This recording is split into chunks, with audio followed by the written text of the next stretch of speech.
All right, in class today, we talked about writing real world expressions. So all of these expressions are going to come from a real world situation.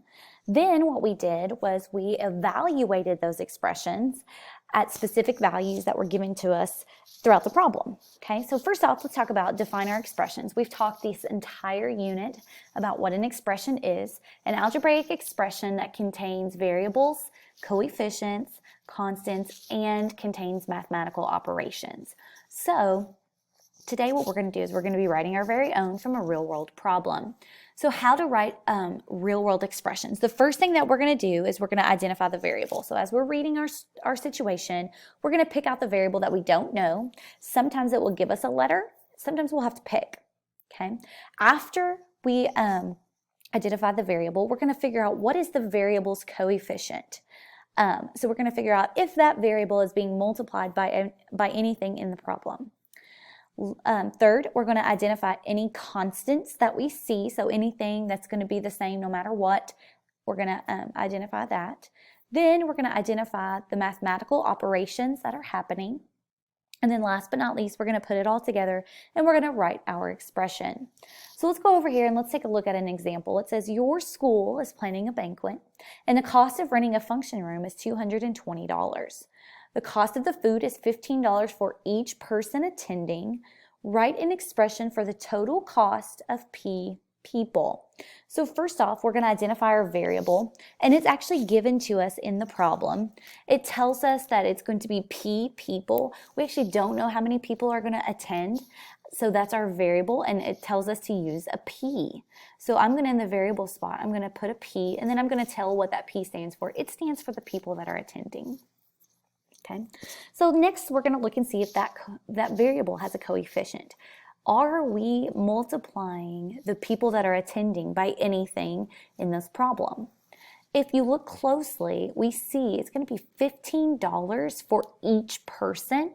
When we see that word each person or each time, that tells us that we're going to be multiplying each person that walks in by $15 because that's how much it's going to cost for them to eat at the banquet.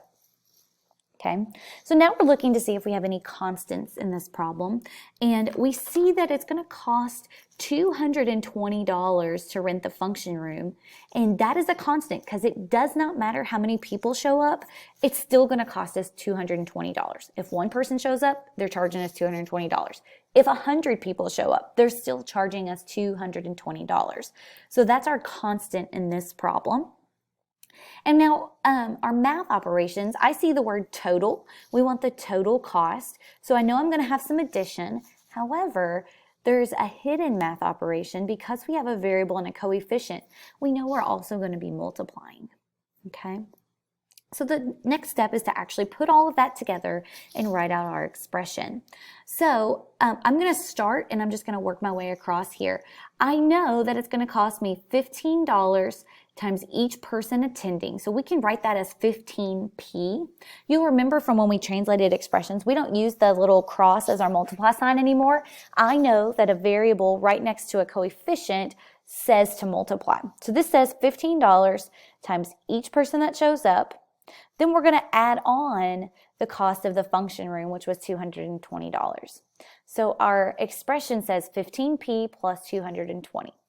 $15 times each person attending plus the cost of the room. Okay. All right. So let's take it a step further. It says evaluate your expression if 65 people attend the banquet. So we did this last week when we evaluated expressions at specific values, except now we're writing the expression. So our expression we already wrote was 15p plus 220. We know that when we're evaluating, we're going to be substituting our variable, and in this case, we're going to substitute our variable for 65 people. So instead of 15p, we can write 15 times, okay, so we have 15 parentheses 65 plus 220. So now what we're going to do is we're going to evaluate that using the order of operations.